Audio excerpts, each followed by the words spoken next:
अस्सलामुअलैकुम बीकॉम की पलटन पलटन पलटन। मैं जानती हूँ यार, मतलब मैं बहुत टाइम से नहीं, मतलब एक हफ्ता तो हो ही गया अल्हम्दुलिल्लाह वीडियो ना अपलोड हुए हुए।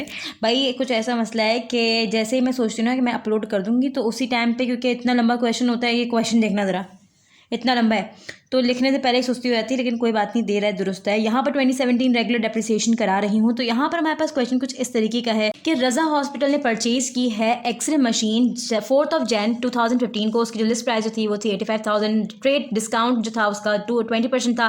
पेमेंट हमने कर दी थी डिस्काउंट टाइम के अंदर अंदर ही। तो डिस्काउंट टाइम यानी उस टाइम पे डिस्काउंट कितना चल रहा था, तो भाई ये जो एंड वैलिड बाय 30 वाली जो वैल्यू जो होती है वो तमाम हमारे पास एग्जाम्पल होता है, दिमाग में रखना। और जो ये जो वैल्यू होती है ना, जिसके अंदर दोनों हमारे पास डिवाइड में हमारे पास दोनों न्यूमेरिक्स मौजूद होते हैं, नंबर्स मौजूद होते हैं, तो वो वैल्यू जो एन की जगह आती है, यानी कि जो पहली वाली जो होती है, नीचे वाला जो डिवाइड वाला होता है उसको छोड़कर जो पहला जो डिवाइड का आता है ना, वो हमारे पास डिस्काउंट टाइम पीरियड का जो हमारे पास परसेंट है, यानी 2% डिस्काउंट टाइम के अंदर ही हमने तमाम से पेमेंट कर दी थी। ठीक है, 10 से कुछ लेना देना नहीं है, सिर्फ और सिर्फ 2 से लेना देना है। ठीक है, सेल्स टैक्स जो हुआ है वो हमारे पास 16% हमने पे किया था कैश प्राइस के ऊपर ही। देन हमारे पास जो तमाम हॉस्पिटल के अंदर हमारे पास जितनी हमारे पास एक्सपेंस और हमने किया है फर्दर वो तमाम तर लिखे हुए हैं। ठीक है, उसके पैसे भी साथ में मौजूद हैं। अब हमारे पास कुछ ऐसा है कि ड्यूरिंग इंस्टॉलेशन के काम के दौरान हमारे पास नुकसान हो गया था, 450 रुपये हमने उसके पे किए। फिर 4 महीने तक बहुत बेहतरीन तरीके से मशीन चली। दैन उसके बाद हमारे को 1200 रुपये का और मरम्मत करानी पड़ी मशीन की। इसके बाद हमारे पास एक्सरे मशीन की जो स्क्रैप वैल्यू जो हो गई थी वो 8000 हो गई थी, और हमारे पास उसकी जो यूजफुल लाइफ सिर्फ 8 साल थी, यानी उसकी लाइफ जो थी हमारे पास 8 साल थी, स्क्रैप वैल्यू उसकी 8000 थी। मैन्युफैक्चरर और has also estimated that it will run 14900 working hours efficiently approximately.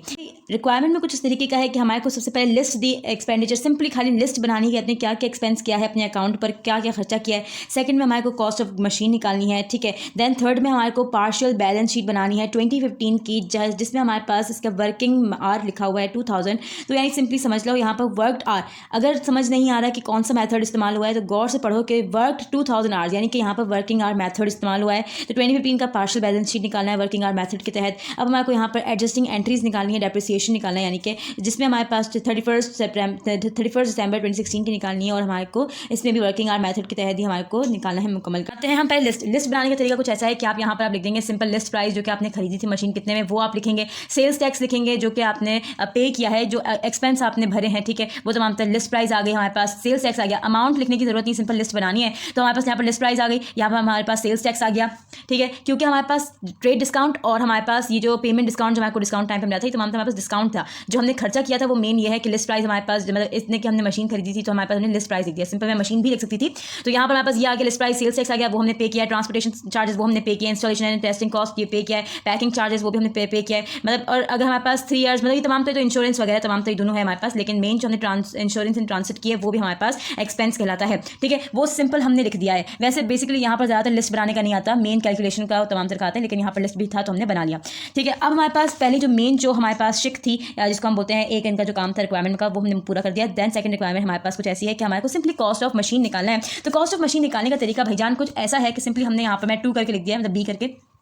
तो भाई मशीन ओल्ड को सबसे पहले हम लिखते हैं हमेशा। तो मशीन ओल्ड हमारे पास कितने की थी, यहाँ सिंपली यहाँ पर मशीन की जो हमारे पास पुरानी वाली जो प्राइस वाला है वो हमारे पास सिंपली जो हमारे पास थी वो 85,000। तो मैंने यहाँ पर मशीन ओल्ड करके इसको डिनोट किया है, तो वो हमने लिख दी। उसमें हम लेस कर देंगे ट्रेड डिस्काउंट जो कि आपके पास मौजूद है। ट्रेड डिस्काउंट 20% है, तो यानी 85% का अगर तुम 20% निकालोगे तो जो आंसर आएगा वो ट्रेड डिस्काउंट है। तो हमारे चाहे जो भी मशीन की प्राइस हो ना, उस वाले को हमने मल्टीप्लाई कर दिया 20 से, तो हमारे पास आंसर आ गया 17,000। इसको इससे माइनस किया तो हमारे पास आ गई इनवॉइस प्राइस। ठीक है, अब इसके अंदर हम लेस कर देंगे कैश डिस्काउंट, जो कि तुम्हारे को मैंने बताया था ना कि हमारे पास कौन सी वाली हम लेते हैं, इन दोनों में से हम ये वाली वैल्यू को लेते हैं, जिसमें हमारे पास जो सबसे पहला वाला जो डिवाइड का होता है वो हम लेते हैं, हमेशा ये दिमाग में रखना। तो डिस्काउंट टाइम हमारे पास पीरियड कौन सा है 2, तो हम इसको 2% करके हम इसको इस वाले आंसर के साथ मल्टीप्लाई करेंगे, तो आंसर जो आएगा वो कैश डिस्काउंट है 1360। इसको इससे माइनस किया, वो हम हमेशा लेस करते हैं। ठीक है, कैश डिस्काउंट को हम हमेशा लेस करते हैं। तो लेस करने के बाद जो आंसर आया उसको हम कहते हैं नेट कैश प्राइस। क्या कहते हैं बच्चा? Net cash price. देन हम इसके अंदर, क्योंकि हमारे पास यहाँ पर सेल्स डिस्काउंट सेल्स टैक्स की बात हुई, तो सेल्स टैक्स हमारे पास 16% है, तो वो भी हमारे पास लेकिन ऐड होगा। तो अब हमारे पास जो आंसर आया था उसको हम मल्टीप्लाई करके 16% से मल्टीप्लाई करेंगे, मल्टीप्लाई करेंगे, तो हमारे पास जो आंसर आएगा उसको हम ऐड करेंगे।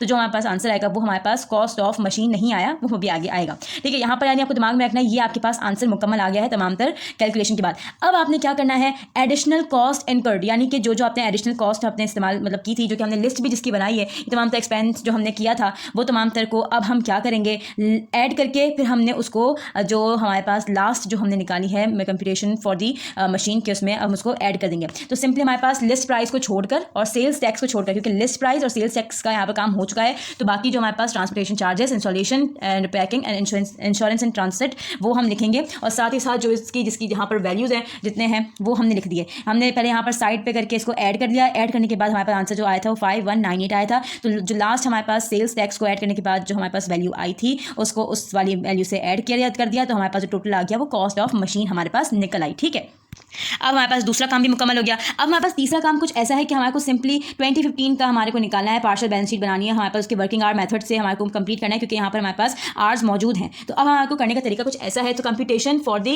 Depreciation expense, obviously depreciation expense निकालेंगे तभी हमारे पास पार्शियल बैलेंस शीट। पहले तो हमारे पास निकालना होगा कुछ इस तरीके से, computation of depreciation expense by working hour method. ठीक है, वर्किंग आवर मेथड का जो फॉर्मूला कुछ ऐसा होता है कि रेट पर R is equal to, simply हमारे को रेट पर आर निकालना होता है। तो कॉस्ट में से माइनस करते हैं सैलवेज वैल्यू को, तो उसमें अपॉन होती है एस्टिमेटेड लाइफ। ठीक है, अब हमारे पास क्या है, कॉस्ट तो आपको पता चल ही गई होगी कि हमारे पास जो कॉस्ट है मशीन की, ऑब्वियसली यहाँ पर कॉस्ट मालूम कर रहे हैं मशीन की, तो हमारे पास जो हमने लास्ट जो कंप्यूटेशन की है कॉस्ट ऑफ मशीन की, तो वो कहलाती है हमारे पास कॉस्ट। तो हमारे पास कॉस्ट में जो वैल्यू आएगी वो आएगी 82,500, जो अभी हमने निकाली है कॉस्ट ऑफ मशीन में। ठीक है, देन हमारे पास जो इस वाले उसमें, ठीक है, यहाँ वाले का काम तो हमारे पास कंप्यूटेशन का हो गया, वर्किंग आवर मेथड का काम है। तो यहाँ वाले जो उसमें हमारे पास कंपनी का सेल्वेज वैल्यू जो लिखा हुआ है, यानी सेल्वेज वैल्यू बोल लो या फिर स्क्रैप वैल्यू, क्योंकि यहाँ पर हमारे पास देखो फॉर्मूला क्या है, कॉस्ट में से माइनस करते हैं सेल्वेज वैल्यू को। सेल्वेज वैल्यू, रेजिडुअल वैल्यू या फिर स्क्रैप वैल्यू, वो सारी की सारी एक होती हैं। तो हमारे पास वर्किंग आवर मेथड में यहाँ पर स्क्रैप वैल्यू जो थी वो 8000 थी, तो खामोशी के साथ 8000 उस पर लिख दोगे। एस्टिमेटेड हमारे पास लाइफ इन आवर्स हमारे पास कितनी मौजूद है, वो हमारे पास वर्किंग आवर कितने मौजूद हैं, 14,900।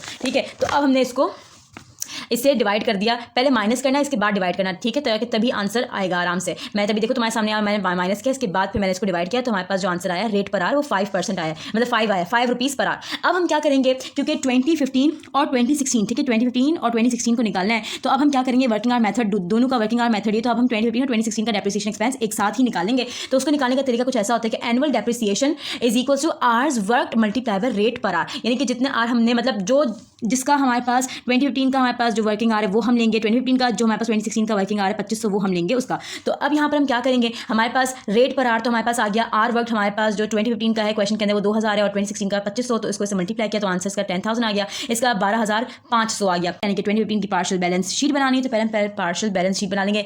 बैलेंस शीट बनाने का तरीका ऐसा होता है कि यहाँ पर दो कॉलम बनते हैं, एक होता है एसेट्स और दूसरा होता है इक्विटीज। मशीन हमारे पास हम लिखेंगे सबसे पहले मशीन हमारे पास वही जो हमारे पास कॉस्ट ऑफ मशीन हमने निकाली थी कैलकुलेशन में, वो हम लिखेंगे। लेस कर देंगे अलाउंस फॉर डेप्रिसिएशन, जो हमारे पास हमने निकाला है रेट, मतलब वर्किंग आवर मेथड से 2015 का, क्योंकि 2015 का ही कहा था हमारे को पार्शियल बैलेंस शीट निकालना है, 2016 का नहीं, तो हम 2015 का लेंगे, वो हमने लिख दिया। इसको इससे माइनस किया, हमारे पास आंसर आ गया बैलेंस शीट उसका 2015 का। ठीक है, बैलेंस शीट का मुकम्मल हो गया, यानी कि हमारे पास सी जो है यानी 3 वो भी कंप्लीट हो गया। अब हमारे पास फोर्थ में सिंपली बनाना है एडजस्टिंग एंट्री। ठीक है, एडजस्टिंग एंट्री हमेशा 2 बनती है भाई। क्या होती है, depreciation expense debit, allowance for depreciation credit, expense and revenue summary debit and depreciation expense credit. समझ लो, दिमाग में रट लो कि एडजस्टिंग एंट्री ऐसी ही बनती है कि depreciation expense debit and allowance for depreciation credit, expense and revenue summary debit and depreciation expense credit. और रिकॉर्डिंग में तुमको जिस तरीके से लिखोगे यहाँ पर पहले वाले में to record the adjust the depreciation expense, then दूसरे वाले में लिखोगे to record the close of adjust depreciation expense.